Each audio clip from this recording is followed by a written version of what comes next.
Welcome to Just Curious Media. This is Doggone, and I'm Jason Connell. On the show today, I'm joined by Michelle Las. Hi, Thanks for Jason. joining us. Thanks for having me. Appreciate it. Absolutely. Well, this is our second episode of Doggone, so I'm really honored. Anytime someone wants to come on something new and also very personal like this, so thank you for coming on this show, this journey. For those who don't know, those who follow Just Curious Media, and this is kind of a new show in our repertoire, this is a dog lovers podcast devoted to honoring the lives and memories of man's best friend. So the first episode was me sharing my personal story of my recent dog who passed away, still grieving, still dealing with that. And so it's not as easy to get guests. You know, other shows, people are like, yeah, I'll come on and talk about that movie or this. This is very different. So again, thank you. And we've never spoken. We've only been emailing. So I know some of the story, but we'll just have a conversation about your dog. And your dog's name was Kumo, who was a Yorkshire Terrier.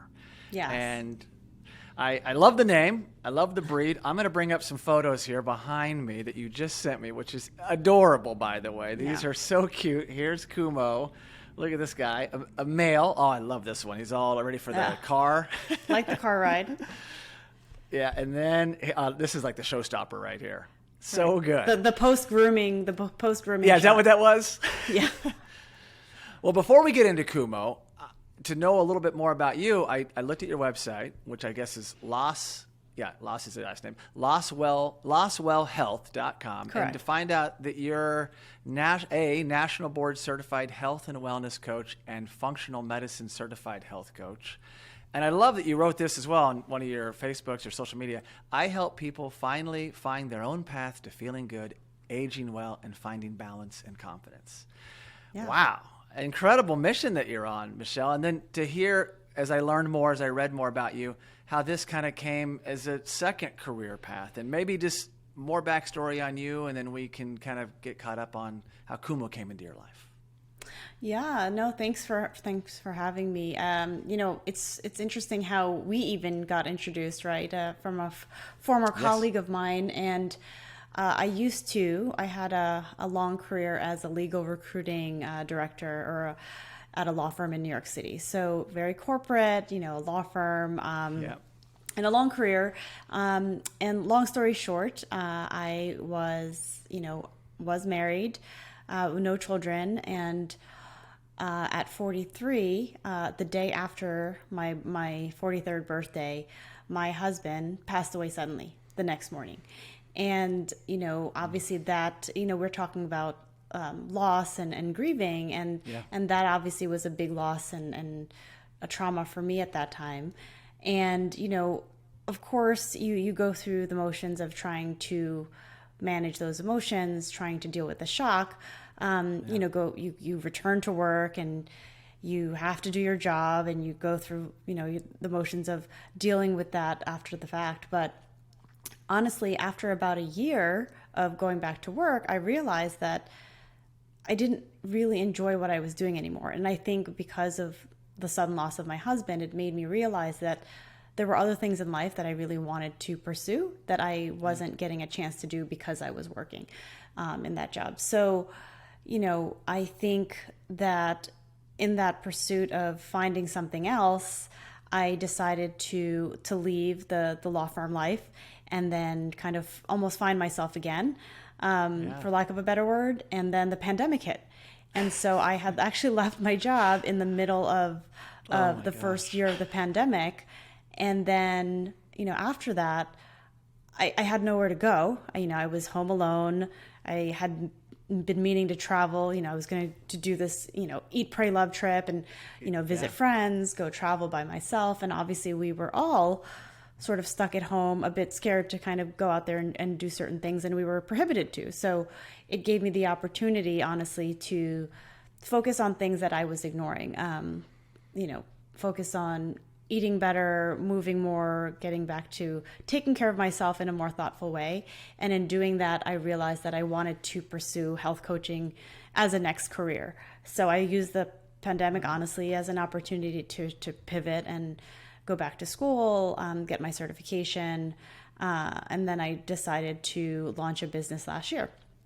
So, was a big transition, definitely a big lifestyle change compared to what I used to do.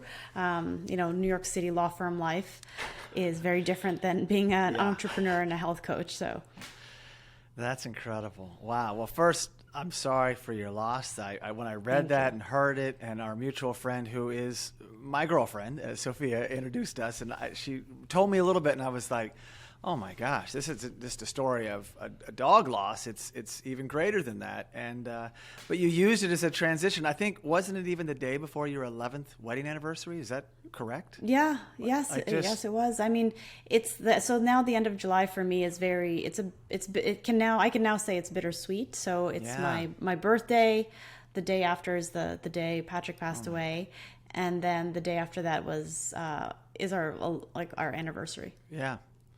Yeah. Wow. Well, and it's interesting how just the pandemic changed things. I guess you were in New York and you left New York. I was in Los Angeles for nearly 2 decades. It gave me a chance to reevaluate. You meet someone on the other coast and your life's changed. So there are some silver linings out there for the pandemic. There definitely are.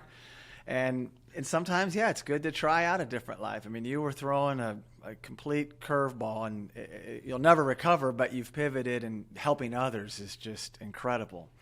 And during this time, please go ahead. Oh, no. I was just going to say, I think sometimes it takes something big to kind of motivate you and inspire you to make a change, whether or not it's a big or small. If that didn't happen to me, I don't know if I might have still been there for all I know. Yeah, absolutely. So during this time, though, Kumo was in your life because, I mean, lived a great life as far as numbers go, but maybe talk about how Kumo, this beautiful Yorkshire Terrier, came into your life. Let's go back to that stage. Yeah, so ironically, Kumo was gifted to me by my late husband within the first year of us dating, which is very funny, right? You don't expect someone you're dating. Here's a dog to give you. Here's a dog, right? And it's interesting because there was no previous conversation about it. We sort of just. And I'm a dog person, so my family had a dog who had passed away a few years before.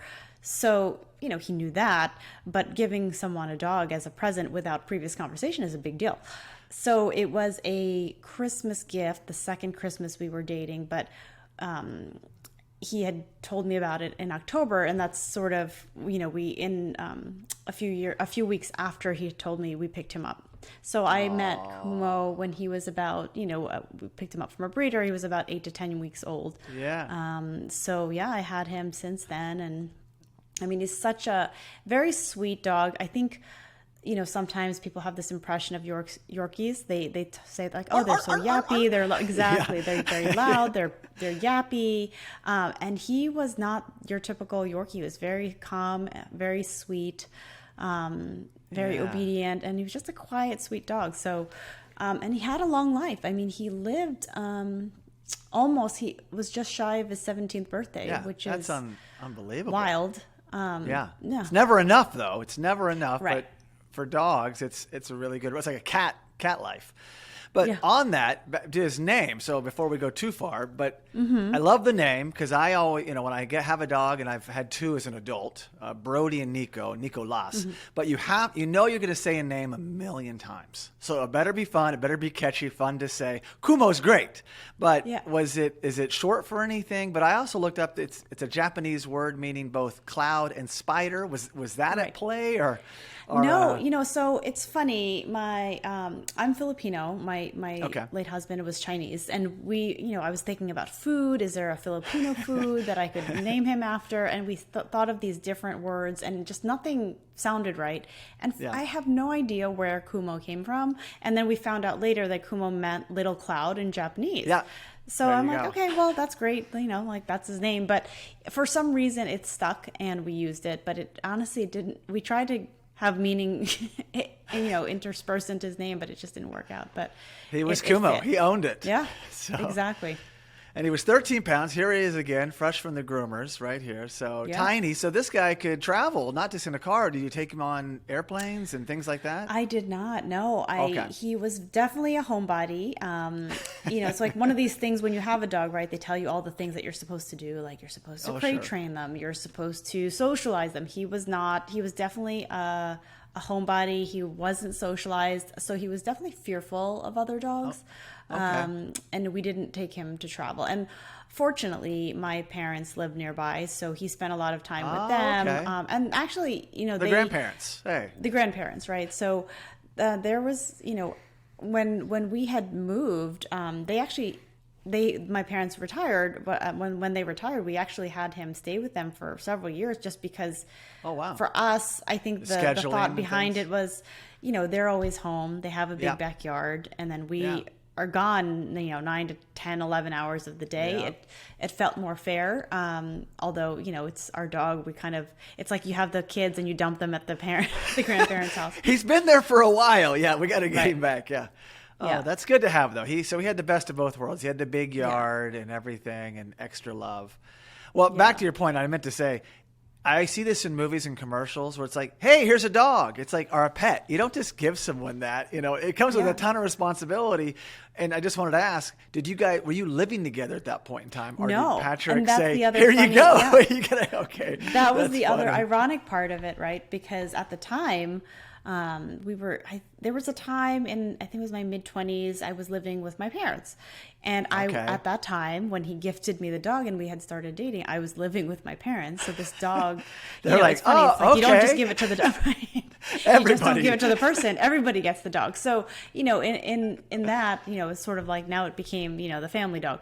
But, it's funny. It's interesting because even though there's so much work that goes into raising a puppy, I almost don't remember that part because it was so, all these years that you have with your dog, you sort of forget about that. It's like when you have a baby, sometimes I think, I don't have children, but I imagine that when you have children, you think of all these things like, oh, I had sleepless nights and, all this stress. And then to some extent, you're like, oh, it was worth it.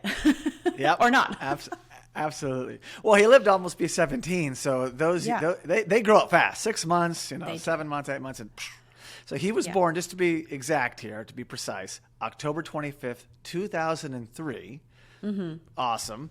And you got him around the holidays, Christmas time, 2003. So he's just I don't have photos of that guy, but I'm sure Kumo was like tiny, like a gremlin, like he was really tiny. little. Yeah. I should have sent you some of those pictures because I feel like when you see Yorkie puppies, they almost all look the same, but they're really like a little fur ball. You can fit them. I remember having a picture of him. We put him in a food scale and he fit perfectly. So oh my gosh, it was cute. That's so funny. Yeah. Well, and we'll get into the more stories, but he passed away July 6th, 2020, 16 years old, 8 months, 12 days, which is also, I just did the math on this, on an online app. 6,100 days. Oh, wow. Even. It's like, wow. I mean, but it's never enough. It's like, I'd do anything to have my dog have lived, he lived half that time because things happen and they take over. But you had an incredible run and you changed a lot in that almost 17 years. Your relationship, you were living it with your parents when Kumo came into your life. Yeah, it's I was single and then I was married and then I was, boom. I was a widow. Yeah. Right. And then you're transitioning and then you're in a pandemic and then they're just there. Like I moved cross country a couple of times with my 2 different adult dogs at different times in my life. It's like, you think back and it's like, oh my gosh, they were with me during I was changing, you're changing and they're there. They're like the person you can count on, your co-pilot. So I just know how important they become in all facets of your life. Yeah. I mean, they are so, I know it's hard to sometimes explain to people who don't have dogs, especially because there's this bond and this loyalty that you can't even describe. And, they are there with you. They love you unconditionally. They hang out with you all the time. They follow you to the bathroom. They follow you. They are waiting for you when you get home and they're always happy to see you. There's no doubt about that. So, and it is true, they're kind of with you through all those things. And even though they don't speak, they kind of know what's going on. They pick up on your tendencies like nobody's business. And then if you're not around them, maybe when Kumo was at your parents or when he passed away, you miss those things. Like, oh, I'm going to get up now. Oh, wait, I'm not stepping over the dog now. Like, it's weird. You have to like retrain yourself. We're so conditioned to having them around. And so I was asking you we were just emailing, but like, what were some of his great tricks? Could he do the classics? Was Kumo good at the classics? It's funny. You watch some of these people, and especially now online, that they teach their dogs so many different tricks. But, we stuck with the basics, like the sit, like the down, the shake, but we didn't go crazy with the tricks, honestly. I mean, he was so good. He just sort of almost didn't know he was there. He would just kind of, walk around the apartment, walk around the house, and that was his domain. As you get older, right. He's a homebody. That's his place. He got comfortable. He was happy in his yard, in his apartment, in his house. So it was nice. And he could roll over too. Was he good at the classic? He did do a rollover. Yep, he did the rollover. So cute. I actually have a dog now and haven't gotten the rollover down yet. Oh, see. Wow. And we'll talk about that. That's a question that comes up a lot. As soon as I would go through grief and losing a dog, people who, like you said, don't know, like they're not dog people, that's the first thing they ask me. Hey, when you get a new dog? It's like, man, I need some time. It's not just like replace A for B. You need time. It's a huge responsibility. We travel, the dogs. In fact, since I always have bigger dogs, I've had, road trips he's part of the deal. So it's like, oh, we're gonna fly down to Florida. Well, I'll just drive because I'd rather just bring him. It changes a lot of things in your life, Yeah. But which is all worth it. It's all so very, very worth it. So, what were some more traits that Kumo had besides being very comfortable at home? Didn't overly socialize with dogs. Total homebody, which cracks me up to this guy running around ruling the roost. But anything else? You said he never barked. I've never met a Yorkshire Terrier that didn't just yap its head off at any noises. It was so odd because, I think I knew that part when we got him. Like, oh, Yorkies are, they're loud, they're yappy, they bark at everything. And, honestly, unless maybe, not that he never barked, but unless there was like someone at the door, but then he would always be fine. They'd walk in and he'd greet them. And he's over it. He was fine. He's over it. But nothing really triggered him. He actually, I have a 5-year-old nephew, and, I feel like having a dog and a baby, watching that bond between the two, especially since he was older, is one of the sweetest things. And he still, my nephew still remembers him and still kind of mourns him and sad that he's gone because they were such a bond. He would help feed him, and very sweet just to kind of stick by his side. He, as a baby, I think dogs know that, okay, this is a new person. I'm supposed to be a little bit protective. Gentle. Supposed to stay gentle, stay by their side. Totally. Yeah. Yeah. It's very endearing. You're absolutely right. It really is. So then they had a bond, and then, your nephew also lost Kumo, so that's its own things. You're young, and I don't know how they dealt with the loss, but I'm sure that it's tough for a kid to even kind of rationalize. Well, we lost a family to dog, even comprehend. So, like what? Where is Kumo? And I'm sure that was tough. How did that go? You know what? It's interesting because when it happened, he was only 3. Okay. And it's hard to explain to a 3-year-old what death is like, and you couldn't bring the dog, when Kumo passed away, it was an early morning as well, and I brought him over to say goodbye to my brother, and I brought him his body to the house, but I didn't, and they came outside to the car to say bye. But obviously for a 3-year-old, it's a little bit, you don't want to put that on a 3-year-old's plate, but I think it's really just one of these things you have to be. He was very sad, obviously, and didn't understand why he wasn't coming back. But I think later on, my brother and my sister-in-law explained that, he died.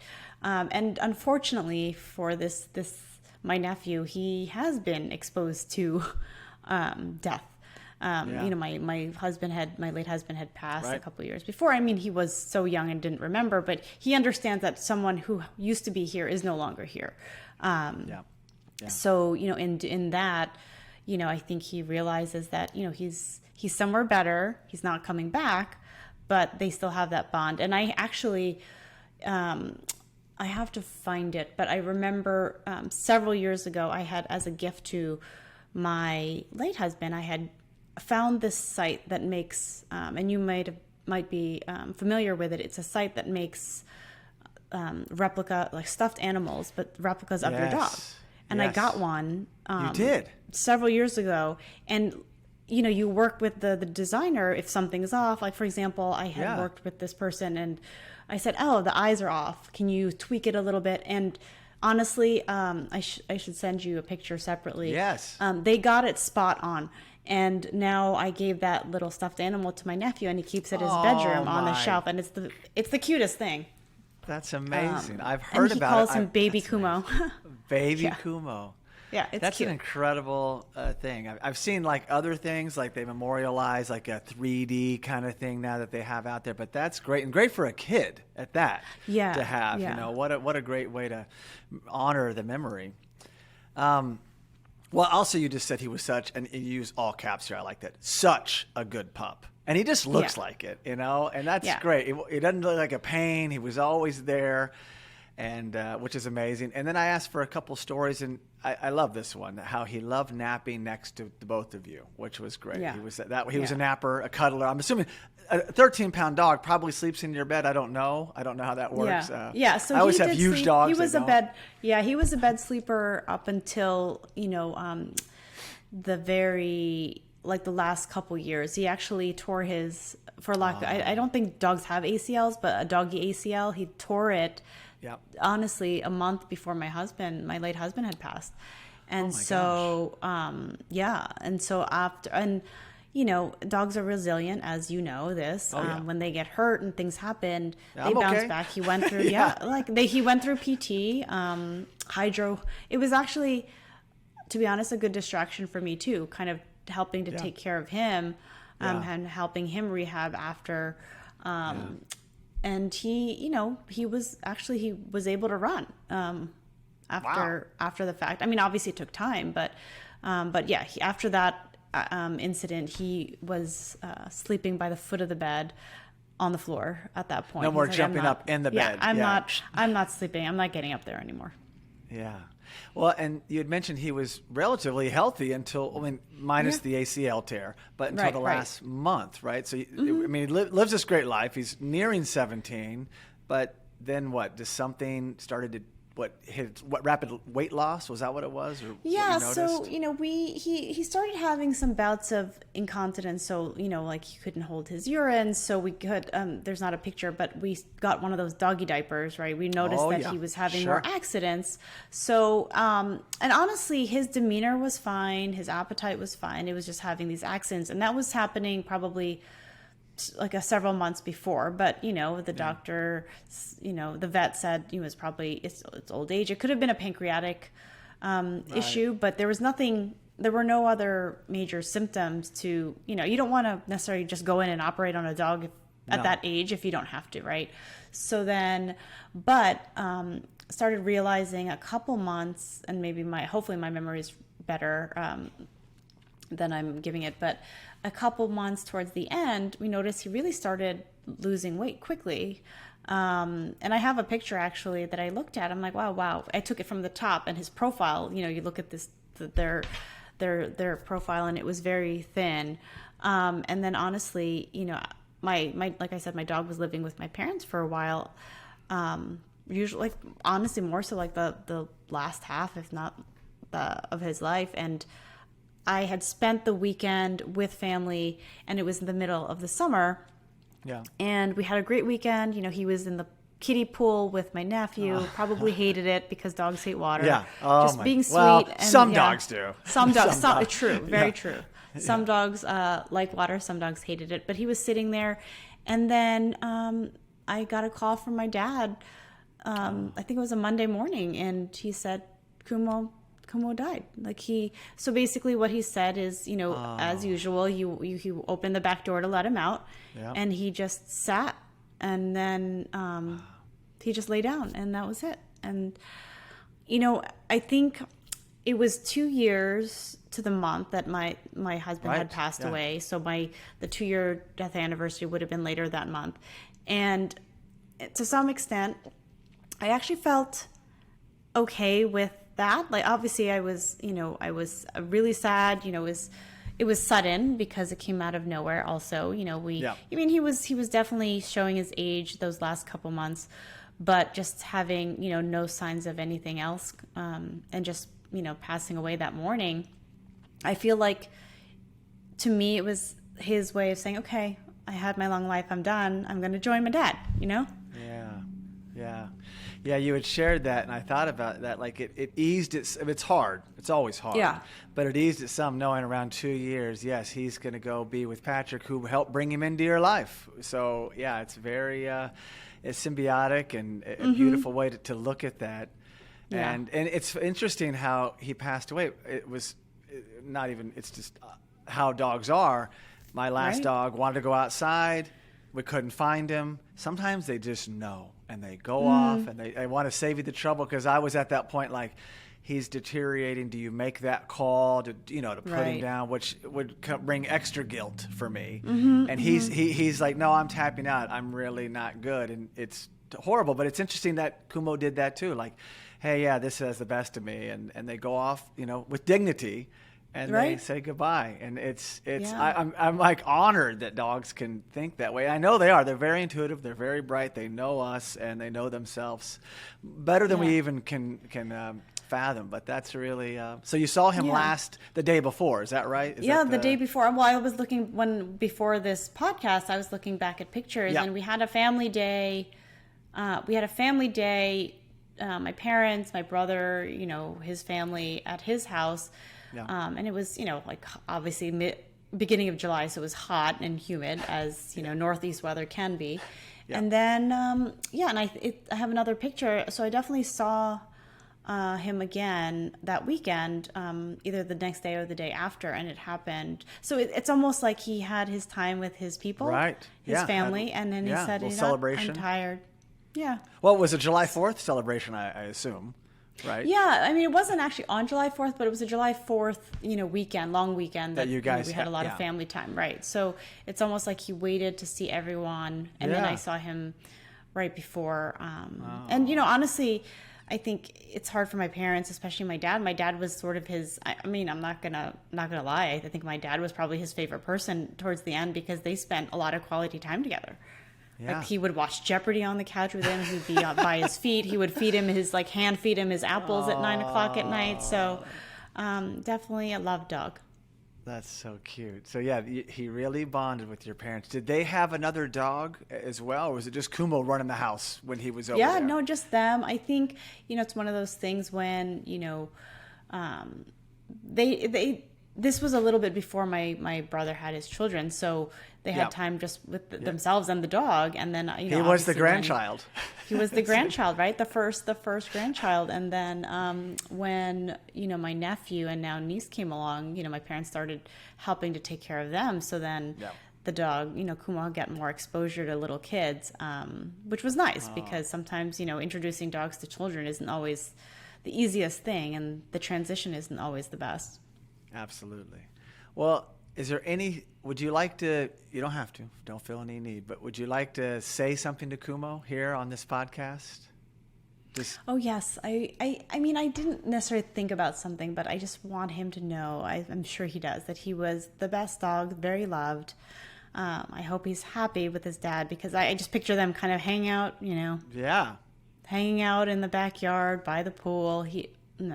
Kumo's not in the pool, but just hanging out in like nice weather all the time. Nothing happening. Honestly, to some extent, I feel like they knew what was going on in the world right now, and they said, you know what, I'm gonna go somewhere better. Let's just get out of here. That's a great thought. And so time has passed. Your life continues to evolve, and obviously the memories. Like, I'm still waking up. I lost my dog.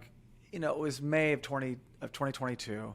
May 11th, and he left too early. Still pretty fresh, yeah. Still fresh, and I tell you, and I've lost an adult dog years prior. It's been so long, though, but I'm I'll dream sometimes, and he's there very vividly. I wake up, and so it's like, well, those memories are there, and now I live in a new place, a beautiful home, different part of the country. It's like you can't help but think, oh, he'd love it here. He'd love these acres that we have, and the ocean's right there.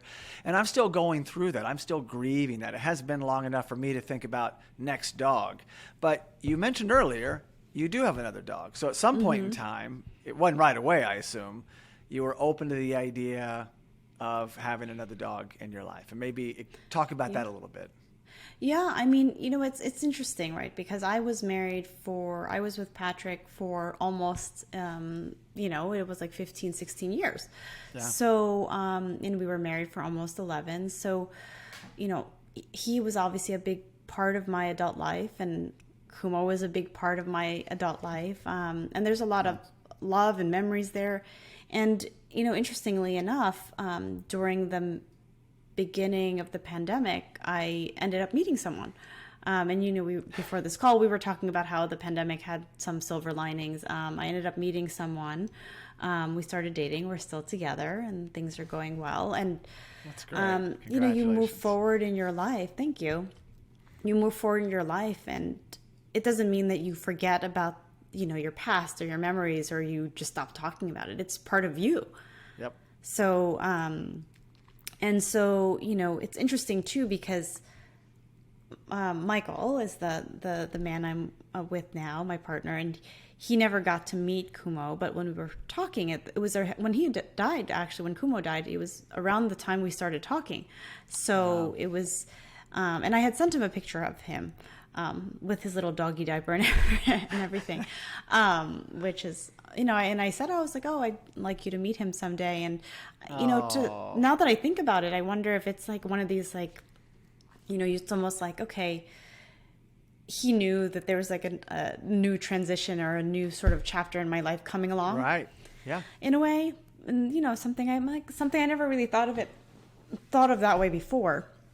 But I think that, in this new relationship, we are open to different things. He had a dog prior to meeting me as well.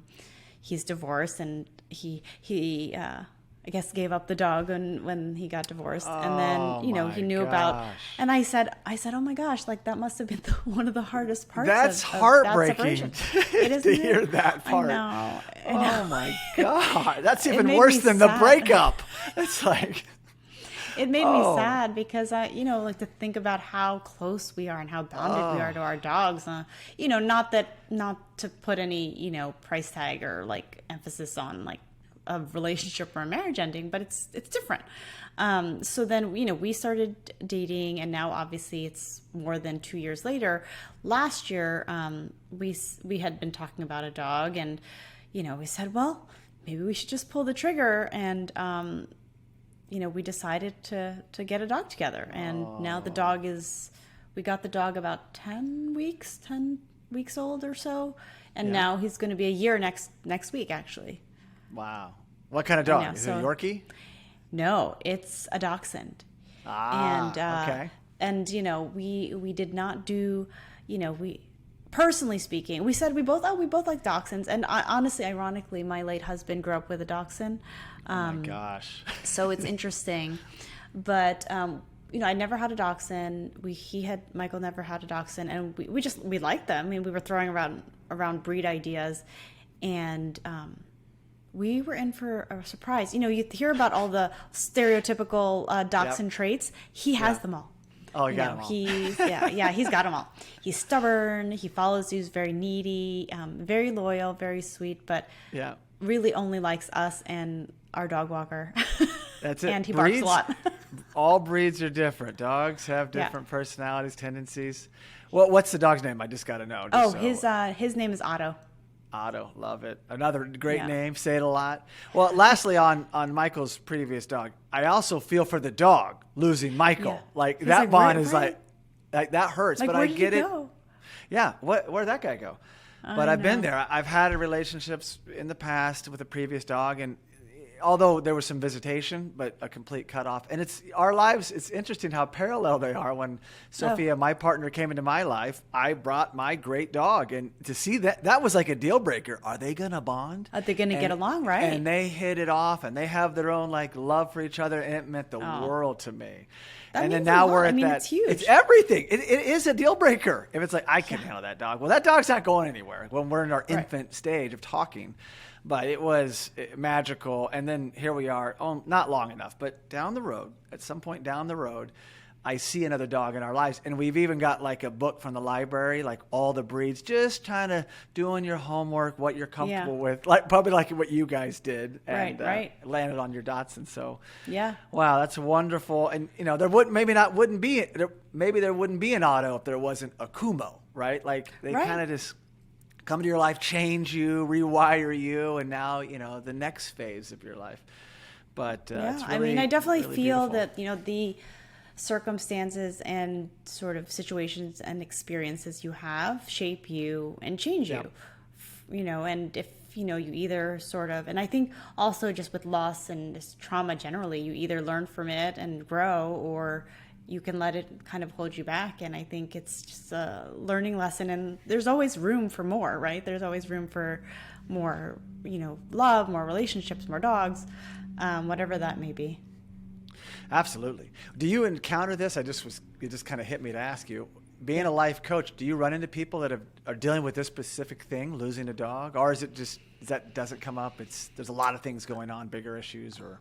Yeah, so with what I usually manage as a health coach, most of my clients actually are, women, mostly women, honestly, sort of a little kind of further along in their career and at the top of their career, and they've sort of ignored their health and just wellness generally. And you kind of sometimes and you probably know this, you sacrifice a lot of things to kind of get to the top and where you want to be. And sometimes even when people have children, you're always prioritizing other people, your partner, your career, your children. And then, that's the time when people feel like, okay, now is the time for me. I want to feel better in my own skin. I want to, start moving or eating better, and all these habits like, stress less. All these things, I think, especially with the pandemic, led us to really realize that we need to focus on. And I think we always knew that, but I think there was more of an emphasis on it the last few years. Well, that's great. I actually checked out your website. I said it earlier. Do you want to go ahead and plug it? Because some of the food you have on there, I was like, wow, there's a lot going on here. It's wonderful. So congratulations, but please. Thank you. Yeah, no, I think, based on when Patrick passed away, it really just woke me up into thinking, what do I want to do with the next kind of half of my life, right? And I think we make jokes about, we're getting old. I was in my mid 40s, and that's not old. Like, it's not. There's so much more life to live, and I said, if I don't make a change now, and I don't start taking care of myself, like, what's going to happen and where am I going to be? So I think in focusing so much on my health and kind of taking care of my mind and my body, I really saw what it could do, how I could feel. And I also just wanted to start helping other people. So, Laswell Health, I use my last name, and health and wellness is so important. And they're two different things. So I wanted to integrate that into the name. I think it's really just helping people, really just who are focused on it and who are motivated to finally change and kind of start focusing on themselves and feeling better. I just want to help them get there, because sometimes what happens is it's very overwhelming. To kind of say, oh my gosh, there's so many areas of my life I want to work on. I just don't know where to start. And then they just throw their hands up and just say, forget it. I'm just going to do what I'm doing. Yeah. I'm comfortable in this. Change is tough. Correct. Yeah. Change is tough. And it's really just changing habits, finding out using like little steps, and how do I do that, and how do I keep someone accountable? And that's where I come along. I kind of help with education and resources and accountability. And dogs help, Michelle, in this. They help soothe, and they help people. And more people with dogs, our pets in general, live longer. It's a comfort So, yeah, it's definitely there. I mean, there's research behind that. You know, it's part of almost this idea of just community and relationships and positive connections, and right. that's what pets give you. You know, they give you this unconditional love, and yeah, you know, there's something to be said. Like, oh, they sleep in your bed, and doesn't that, you know, bother you sleep? I said, well, you know, like they make you happy. They do. You know, frustrated as hell sometimes, but really happy. And a lot of sacrifice, I know. Now, I've had 100+ pound dogs, so they sleep on the floor, but by the bed. That's where I draw the line. But no, absolutely, all the time, energy, training, money, it doesn't matter. It made my life better. It enriched my life, and it's priceless. So, yeah, no, you know, I think that having a dog in my life just made it so much more, you know, I want to say richer, but that's such a broad word. I think you just, the love you feel for a dog or just a pet it's indescribable, honestly. Like, and I think I've heard some people say, you know, oh, it's so painful because they don't live long lives and you lose them. It's so painful to lose them. I don't think I could do that over and over again. And honestly, I say I would, just because the time you have with them is so much better while you have them. So I mean, I would, you know, I joke around sometimes. I'm like, should we get another one just to keep them company? To have the two, like, is it? But then I'm like, I don't know. Will that drive me crazy? But honestly, I think dogs are one of the best things, you know, God ever created. Not to get religious, but you know, the universe ever created. But I just think they're, you know, they're such a great way to kind of make your life better. You know, even if you have children, I think sometimes also just watching. I honestly, one of my favorite things is watching babies and dogs grow up together. I could watch those videos online all the time. Yeah, they are so cute. And you said it great. Yeah. And the memories, I mean, coming on here, I want to thank you, Michelle, for coming on and sharing Kumo's story, the Yorkshire Terrier, a beautiful dog. Forever has changed your life and paved the way for what's to come. And just to be clear, your name is Las, but it's pronounced, or it's spelled Las. So your wellness center is, your website, LAS Well Health, WELLHEALTH. Just to be clear, so no one's going out there. I'll have it on the website, I'll have it on the description. But thank you again, Michelle. I greatly appreciate you coming on and sharing your story. It's not easy to do. Hopefully you enjoyed it as well, and others, you know, when they hear it and see it. And any final words before I give a shout out to guests to come on the show, and a final, our usual outro? Anything else you want to add?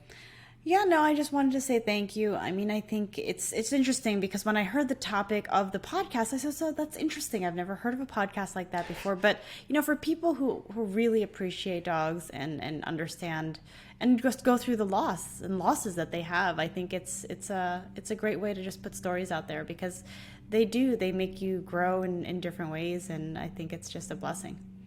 Oh, thank you.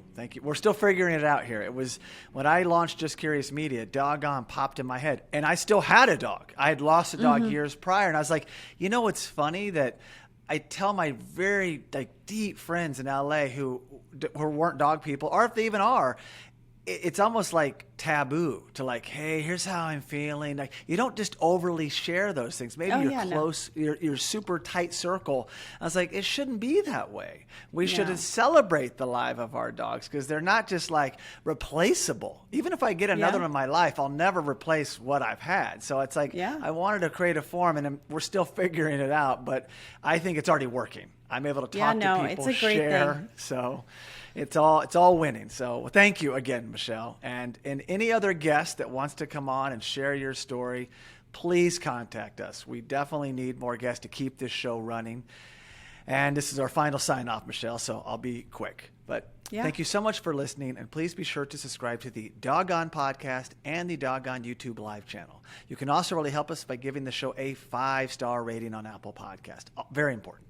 And for all you listeners that enjoy sharing your thoughts, you can leave us a review on Apple Podcast, send us a direct message, or post a comment on any Doggone social media platform.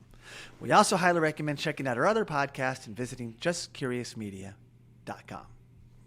Great job, Michelle. Thank you. Thank you.